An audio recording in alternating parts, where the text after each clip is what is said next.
Hello my loves, what's up? What's going on? Welcome back to my channel. Today's video is all about different methods to opening up your third eye. If you guys are interested in opening this chakra, then you clicked on the right video. We're going to be talking about a bunch of different methods today in this video, and by no means do you have to do every single method on this list. There's probably honestly more methods than just the ones in this video, but I'm going to be sharing with you all of the ones that I've personally tried and all the ones that I have on my personal list. And again, by no means do you have to use all of these. I don't use all of these on a regular basis, but there are certain ones that I do use on a regular basis, and I'll be clarifying that in this video. But if you just want to choose a couple of them that resonate with you that you can add into your daily routine or weekly routine, then these are the methods, and you can just pick and choose whatever you feel intuitively like really fits you and your energy and things like that. If we do all of the methods, of course, we're just going to be run down, and when you're trying too hard for something, it actually makes it more difficult to attain. So just choose what resonates with you in this video. And I do want to stress that intention is the most important thing of all. Just intending to unlock this chakra is the first step to doing anything. Intention is the first step to literally doing anything that you want. You know, you have to have the intention, and even intention can be enough as well. So having the intention to open up your third eye can lead you energetically towards certain things that for you will open up your third eye. But here is a list of things that you can also add on. I'll be sharing with you what my favorite methods are, and then a little bit of extra different methods that you guys can check out and see if you resonate with them. So that's the purpose of this video. I hope you guys enjoy it. And without further ado, let's hop right into it, starting now. So the first quick thing that I want to talk about is your third eye is essentially connected to your pineal gland. Your pineal gland is an actual part of your brain, and this essentially can get calcified by lots of different things. So cutting out the things that actually calcify your pineal gland is the first step into activating and opening your third eye. And then of course, doing things that can help strengthen your pineal gland and help strengthen your third eye will of course allow it to open further and become a lot more available to you to use. So the first thing is cutting away things that calcify your pineal gland, which includes fluoride. Fluoride is in certain toothpastes, it's in certain tap water. So cutting away tap water, cutting away things like toothpaste or other things that have fluoride in them is going to be a huge help. Also cutting away processed foods, because processed foods also contribute to calcifying your pineal gland. So, and of course it does a lot of bad things to your entire body. So cutting away processed foods can be beneficial in many different ways. Of course, it makes you feel better internally and externally. And it also has the added benefit of helping decalcify your pineal gland, or at least not calcifying it further, because we want to discontinue calcifying this gland because it does get calcified over time. And usually after puberty, the pineal gland tends to shrink in most adults. But if you're somebody who utilizes your pineal gland a lot, if you're like a yogi, you meditate a lot, this gland will actually grow instead of shrinking. So cutting away the things that cause it to shrink, like processed foods and fluoride, is going to help you a lot in activating your third eye. The next thing that you guys can do is adding in foods that can help decalcify your pineal gland. For example, cacao powder, which is something that I take on a regular basis, almost every day, to be honest with you. In fact, like 99% of most days I am taking cacao powder. I mix it with a bunch of mushrooms. I make like a whole mushroom cacao powder sort of water elixir with some oat milk, and I drink that instead of coffee, and it actually helps out a lot. For me personally,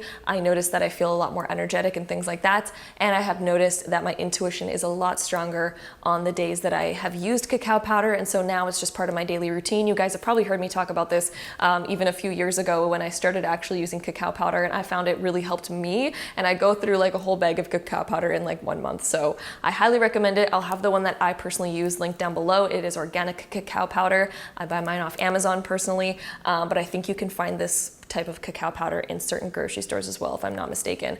But I will have the one that I use linked down below. So cacao powder can really help. Also iodine really helps as well. Iodine is found in most seafoods. You can also get it, I believe, from certain seaweeds and stuff like that. I take chlorella spirulina tablets, and again, I'll have the ones that I use linked down below.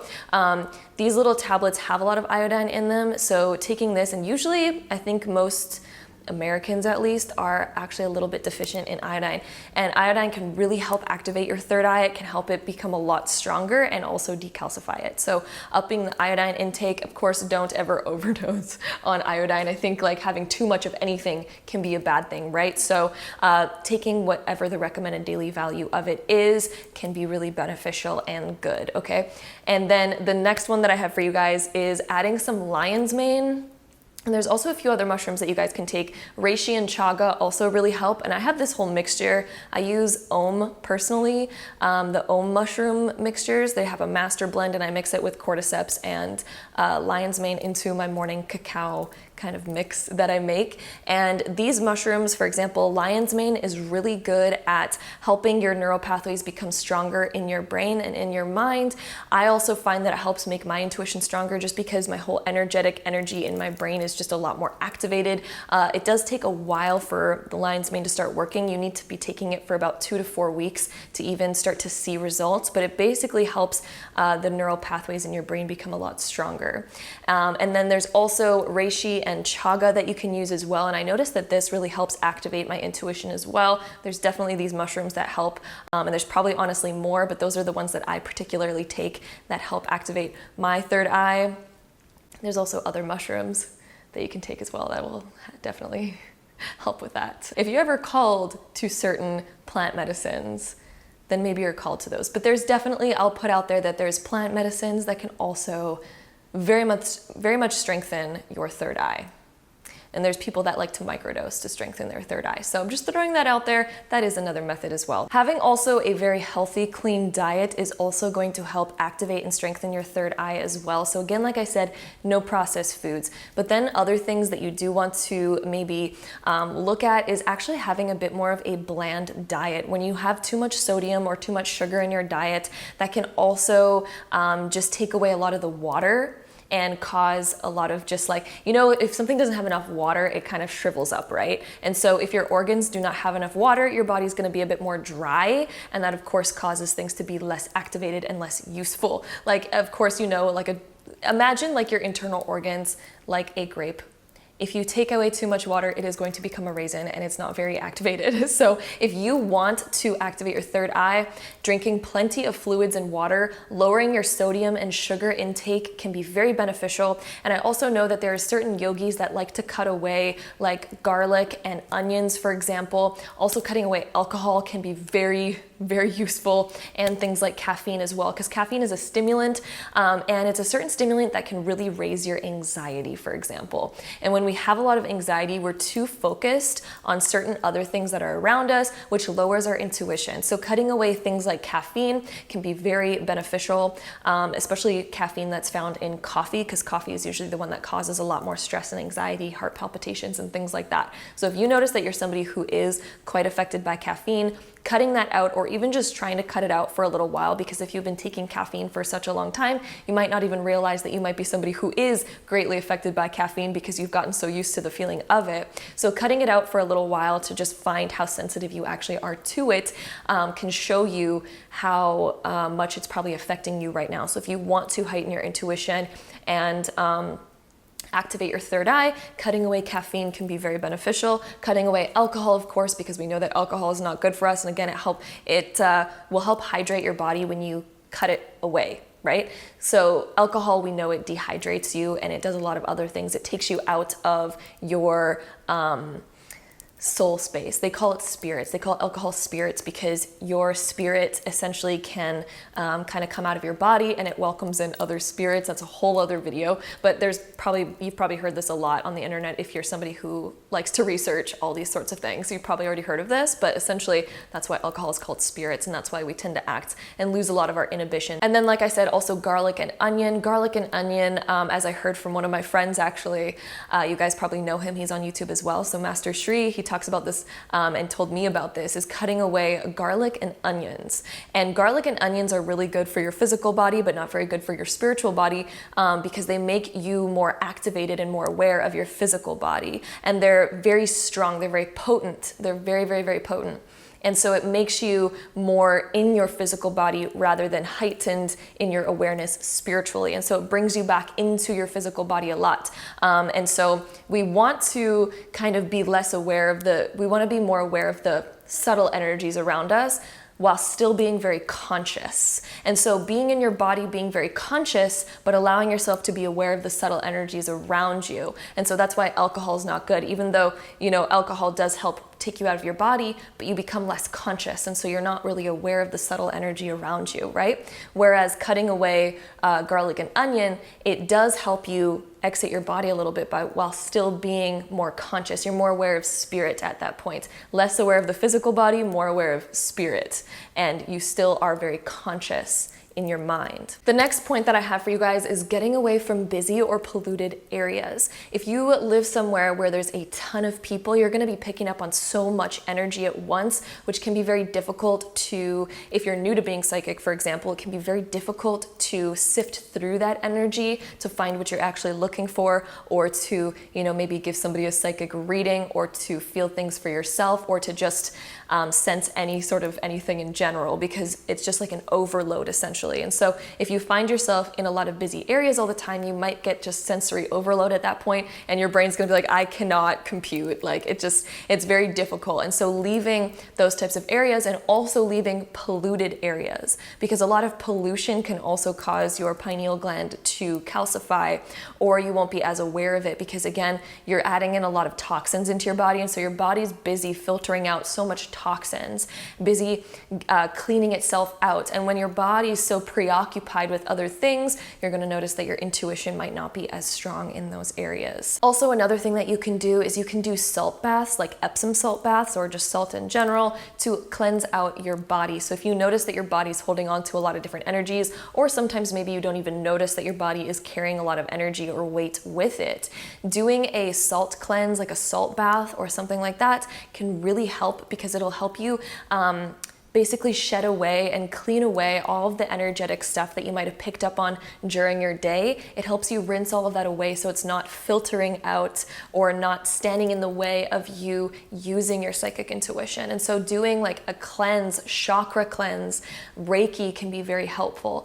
Anything that can cleanse away your energetic field so that you have a clean slate, so that you can read the energy that's coming in and really start to feel it and exercise that pineal gland, because that's how you begin to exercise your pineal gland, is by starting to use it. So as you start to use those psychic senses, as you cleanse the body away so that you can be a clean vessel that can be very aware of the type of energy when you walk into a certain room, for example, can be very helpful. And while I'm on this topic, I also want to mention protecting your energetic field, so that, for example, when you do walk into maybe a crowded area or something like that, when you have your energy protected, you're not picking up on and then dragging with you a coat of a bunch of energetic frequencies that are not yours. Because as you begin to carry that with you, it gets harder and harder to then, of course, pick up on other energies. It's kind of like having a dirty windshield. You won't be able to see much because everything, it's just clogged up, right? So having this energetic sort of barrier to where you can feel what's there, but then you don't have to attach to it,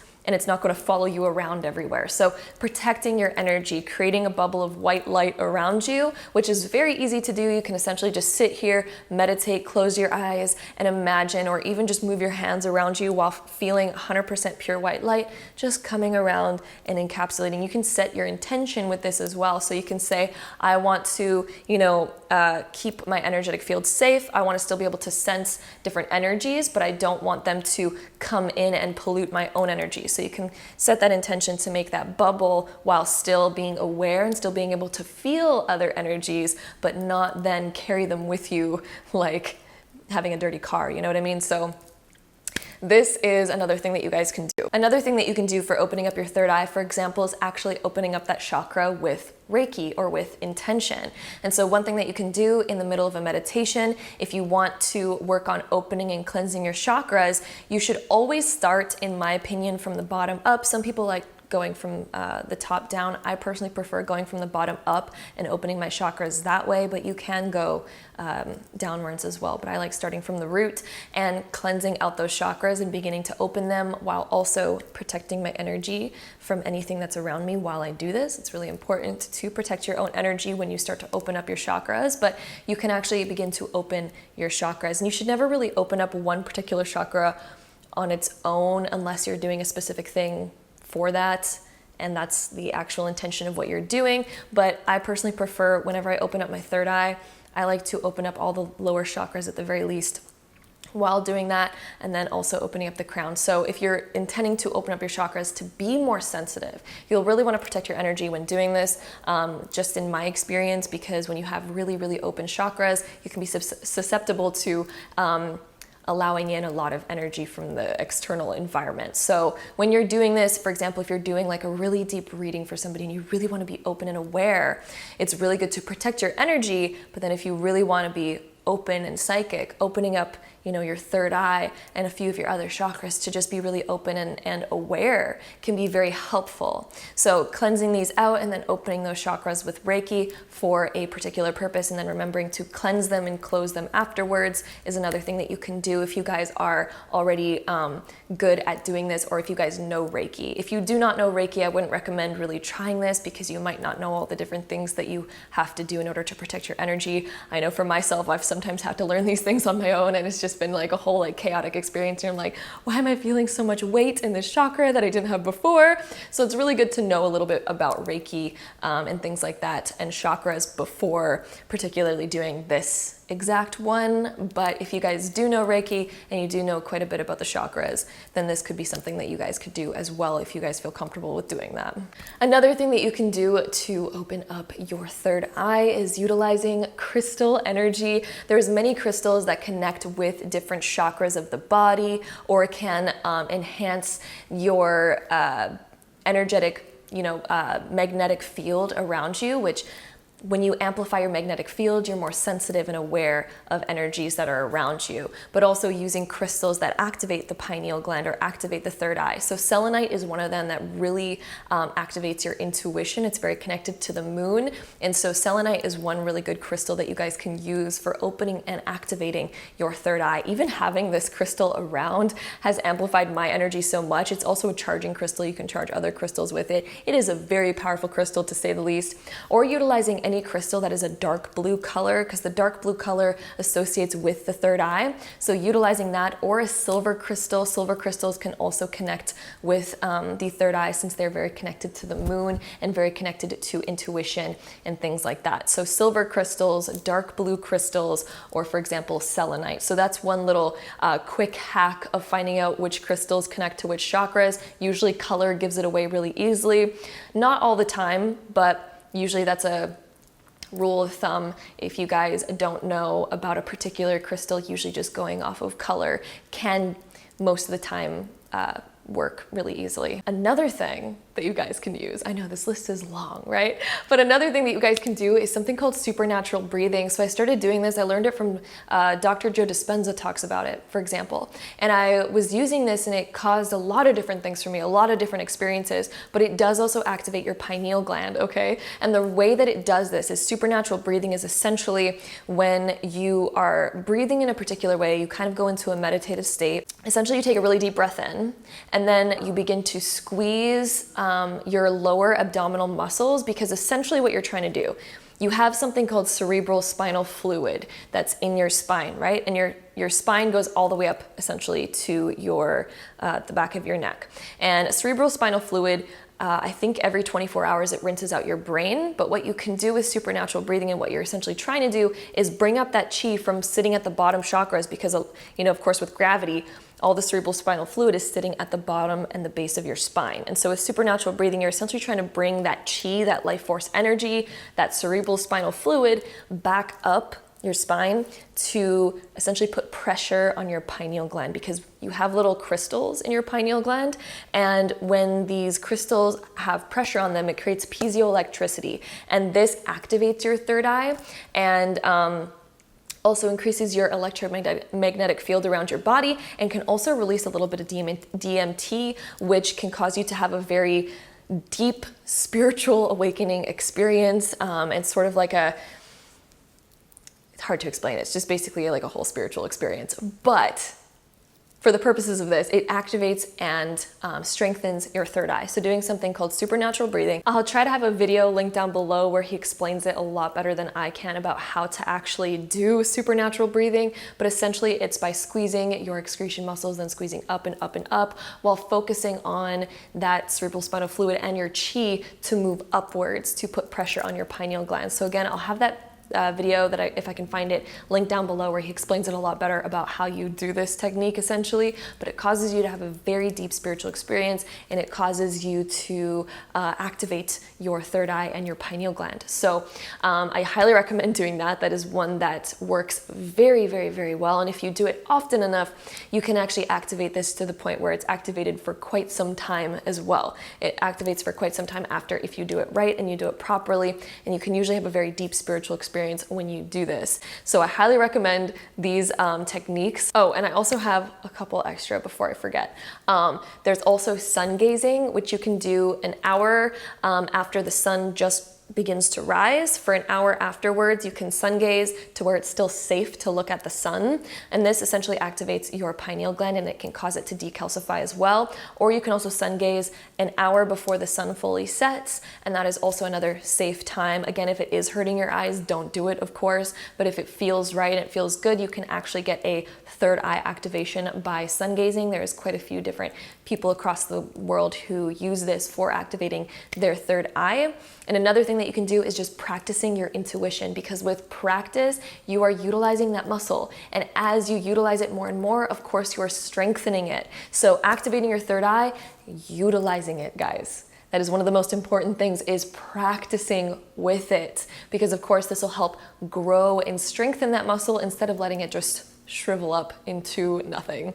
And of course, no matter what age you are, right when you begin to practice it, it will begin to get stronger and stronger and stronger. Okay, so utilizing it and practicing it, so doing things like tarot, even trying to tap into your own subconscious mind, activating your intuition. There can be multiple different uses of activating your intuition, right? But practice equals goodness. It equals what you're looking for. Utilizing that muscle is going to help you build it to where it gets stronger, to the point where you have it fully activated. So these are the tips that I have for you guys today about opening your third eye. Again, don't feel overwhelmed. Do not try to use the whole list. I am somebody who doesn't utilize this entire list all the time. I just follow my intuition and what my intuition's guiding me towards using at that time. But some of the things that I do utilize very often is I do use cacao powder and lion's mane, cordyceps, and chaga and reishi every single day. I do, well, not almost every single day. I'm sure that I skip a few days here and there, but it's like 98 to 99% of the time I am consuming those. I do not use fluoride in my toothpaste. I do not drink tap water, and I do not drink water that is treated with fluoride, because that does calcify your pineal gland a lot. So that is something that I do a lot. I also stay away from processed foods. I do not drink coffee anymore. I used to, but I have noticed without drinking coffee, my brain functions better. My intuition is a lot stronger. I feel very cleansed. I feel very aware and conscious a lot more. My consciousness is a lot more aware in my waking state. Whereas a lot of people think that coffee makes you more conscious and makes you more awake, it actually increases your anxiety. So even though you might feel more alert, you're alert, but with a lot of anxiety, meaning that you're less functionable than what you would have been if you stayed away from caffeine to begin with. So highly recommend cutting that out as well. Staying away from alcohol, staying away from, processed foods. I already mentioned that one. What else do? I practice my intuition daily. As you guys know, I utilize my intuition a lot. What else? I do use supernatural breathing. I don't do it daily. I don't even do it monthly. I probably do it like 2 to 3 times a year, to be honest. So I do utilize that one when I feel called to doing it, because it can be very intense when you are doing it. So it's not really an everyday thing for me personally. I also meditate. Meditation can be very powerful. I do meditate, at least I try to every day. Again, there's a few days that I skip here and there if my schedule is like way too busy, but I do try to meditate every single day. So I highly recommend that one. That one, of course, strengthens your intuition, gets you more in tune with your own energetic field. It helps you set intention. I do set intention every day. That is something that I utilize multiple times a day, in fact. So intention is also a really important one. And what else did I list here that I might be forgetting? Oh, crystals. You guys know I'm around crystals all the time. So that is one that I utilize all of the time, but that's just because I'm naturally around crystals anyway. I wear my crystal bracelets all the time because I love the energy that they give off, and they really help me get back into alignment. I do energetic Reiki on myself about every 2 weeks. I don't utilize that every day, but that's about every 2 weeks that I give myself a full energetic chakra cleanse and stuff like that. So I recommend doing that. I do take baths. I don't have a bath here anymore, unfortunately. If I did, I'd be doing that at least once or twice a week, at least. I'm an avid bather, but I unfortunately don't have a bath in this house, so I haven't been doing that anymore. But instead, I do salt cleanses in the ocean, which still is pretty dang good. Ocean's very cleansing, so that is one of them that I utilize really often. And those are the ones that I personally do. Oh, and also iodine. I get quite a bit of iodine in my diet. So again, I'll have the products that I mentioned linked down below, the ones that I use. These are the things that I personally do to activate and keep my pineal gland and my third eye very strong and open. So I hope some of these have inspired you guys. Hope that you guys took away something new from this. And if you guys like this video, don't forget to give it a big thumbs up. Hit that subscribe button down below if you guys want to see more videos like this in the future. And I'm sending you guys all my love, and I'll see you guys in my next video.